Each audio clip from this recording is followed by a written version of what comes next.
Hello friends, Tom Downey here for NFL Daily with some more breaking news for you guys. The Oakland Raiders have cut wide receiver Michael Crabtree as they clear the way for Jordy Nelson to sign with them to pair with Amari Cooper.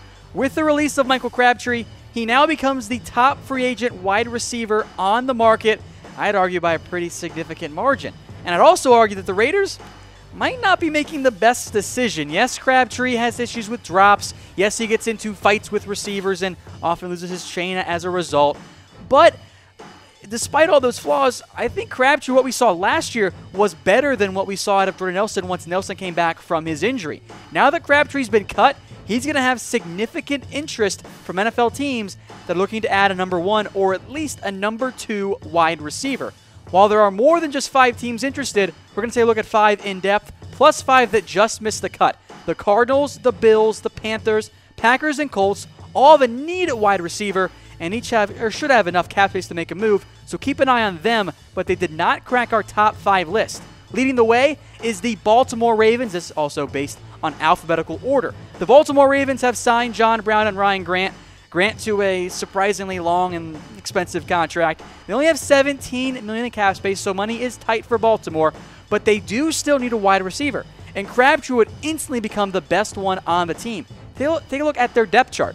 John Brown, Ryan Grant, oh goody. Rashad Perryman is a bust. Chris Moore's a career backup, and Mike Wallace is an aging deep threat receiver who's also a free agent. So Baltimore needs help there if they can make the cap work out. Speaking of a team that needs a receiver and has some cap issues, the Dallas Cowboys are up next. Just $8 million in cap space, but they can create more to get a guy like Crabtree, and they did have interest, by the way, in trying to sign Sammy Watkins, although, of course, we know how that worked out. And in terms of need, oh, they don't have a whole lot. Dez Bryant is not the same player he once was, and the rest of the receiving core does not strike fear into any opposing defense. Terrence Williams, just not very good. Cole Beasley is a slot receiver. Ryan Switzer is a backup slot receiver, and Noah Brown is a 5th receiver at best as it sits right now. Next up are the New Orleans Saints, a team that had interest in Jordy Nelson before he went to the Oakland Raiders. They are a bit tight on cap space, and they could make a move for a bigger name like Ndamukong Suh.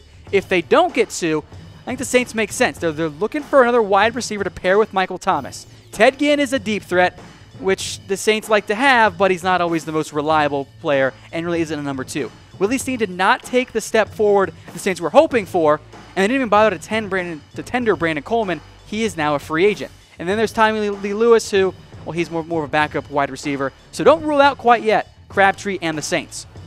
Fourth up is a nice little fun one for you guys. The San Francisco 49ers. Crabtree goes back to the team that drafted him, and he gets to play on the same team as Richard Sherman. I, for one, look forward to the opening week of practice fight between Sherman and Crabtree if he does sign.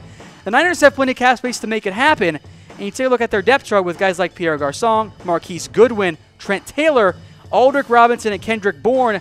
The Niners like those top 3 guys, but I think giving Jimmy Garoppolo Michael Crabtree would be a big addition for the 49ers if they want to add a wide receiver, if the bridge is not burned with Crabtree, and if he can get along with Richard Sherman, with those 2 being on the same team. Our last team was one that might actually make the most sense.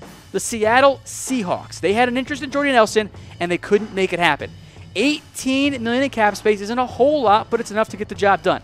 They lost Paul Richardson in free agency, and now their wide receiver depth chart doesn't really look all that good. They've got Doug Baldwin. I like Tyler Lockett. They drafted Amara Darboh.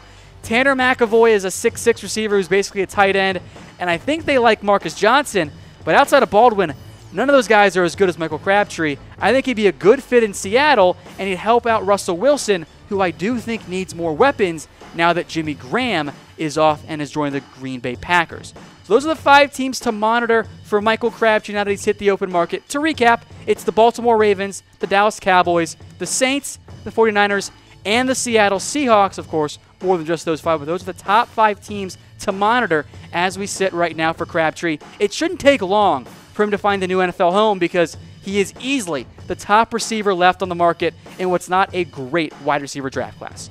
I'm Tom Downey, folks. Follow me on Twitter at WhatGoingDowney and subscribe to the channel for more breaking NFL news throughout the offseason.